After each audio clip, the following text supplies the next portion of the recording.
দেশে বিভিন্ন স্থানের সভা সমাবেশ, মানববন্ধন সহ আরো কিছু খবর জানাচ্ছেন নাদিরা সুলতানা।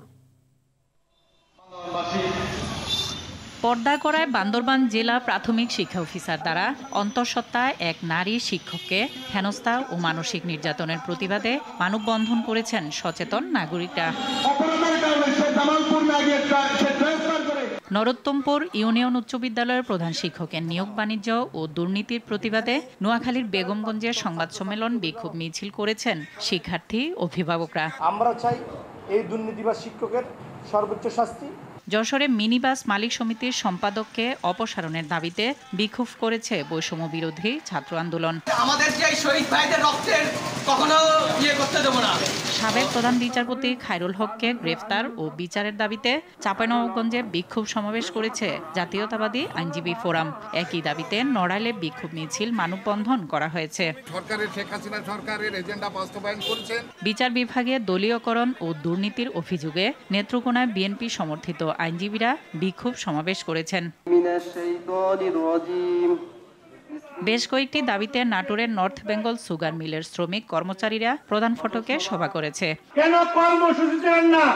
নোয়াখালীতে বিমানবন্দর স্থাপনের দাবিতে মানববন্ধন করেছে ডাক্তার মুস্তফা হাজেরা ফাউন্ডেশন। শস্য বীমা চালু সহ বেশ কয়েকটি দাবিতে বরিশালে মানববন্ধন, বিক্ষোভ মিছিল করেছেন কৃষক ক্ষেতমজুর সংগ্রাম পরিষদ।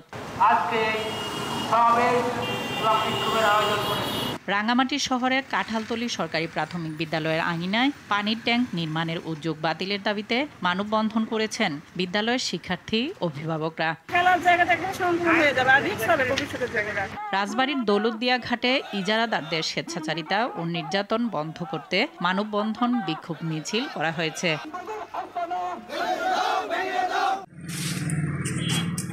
চুয়াডাঙ্গায় মেয়াদোত্তীর্ণ পণ্য বিক্রি সহ বিভিন্ন অপরাধে 3টি প্রতিষ্ঠানকে 1,20,000 টাকা জরিমানা করেছে ভোক্তা অধিকার সংরক্ষণ অধিদপ্তর। পাবনার ঈশ্বরদীতে শাওন চা কোম্পানিতে অভিযান চালিয়ে 30,000 টাকা জরিমানা করা হয়েছে। বাজার পরিস্থিতি ও নিরাপদ খাদ্য বিষয়ক মতবিনিময় সভা হয়েছে নওগাঁয়। আন্দোলনের পর যারা ক্ষমতায় বসেছেন তাদের অবস্থান ছিল বর্ণচোরার মতো, এ অভিযোগ করেছেন বিএনপির প্রচার সম্পাদক সুলতান সালাউদ্দিন টুকু। টাঙ্গাইলে মতবিনিময় সভায় তিনি কথা বলেন। শরীয়তপুরে জুলাই গণঅভ্যুত্থানে আহত যোদ্ধাদের আর্থিক অনুদানের চেক বিতরণ করেছেন জেলা প্রশাসক মোহাম্মদ আশরাফ উদ্দিন। বিএনপি সবসময় ব্যবসায়ীদের পক্ষে কাজ করে বলে জানিয়েছেন নারায়ণগঞ্জ জেলা স্বেচ্ছাসেবক দলের আহ্বায়ক মাহবুবুর রহমান মাহবুব। নারায়ণগঞ্জের রূপগঞ্জে ব্যবসায়ী কল্যাণ সমিতির নবগঠিত কমিটির আলোচনা ও মতবিনিময় সভায় তিনি কথা বলেন। জামালপুরের বকশীগঞ্জের দশানী নদীতে বাঁধ নির্মাণ নিয়ে 3টি পক্ষের মধ্যে উত্তেজনা প্রশমিত করার লক্ষ্যে পুলিশের মতবিনিময় সভা অনুষ্ঠিত হয়েছে। এই হাজার হাজার মানুষের প্রতিনিধি আপনারা। শরীয়তপুরের নড়িয়ায় আগুনে পুড়ে গেছে 4টি দোকান। উপজেলার গোলার বাজারে এই আগুনে প্রায় 50 লাখ টাকার ক্ষতি হয়েছে। সব শেষ হয়ে গেল। আমি সরকারের কাছে আবেদন চাই, আমরা একটু সহযোগিতা চাই। জাতীয় আইনগত সহায়তা দিবস উপলক্ষে পটুয়াখালীতে র্যালি ও আলোচনা সভা অনুষ্ঠিত হয়েছে। গ্রাম আদালত কার্যক্রম আরও সক্রিয় করার লক্ষ্যে মেহেরপুরে সমন্বয় সভা অনুষ্ঠিত হলো।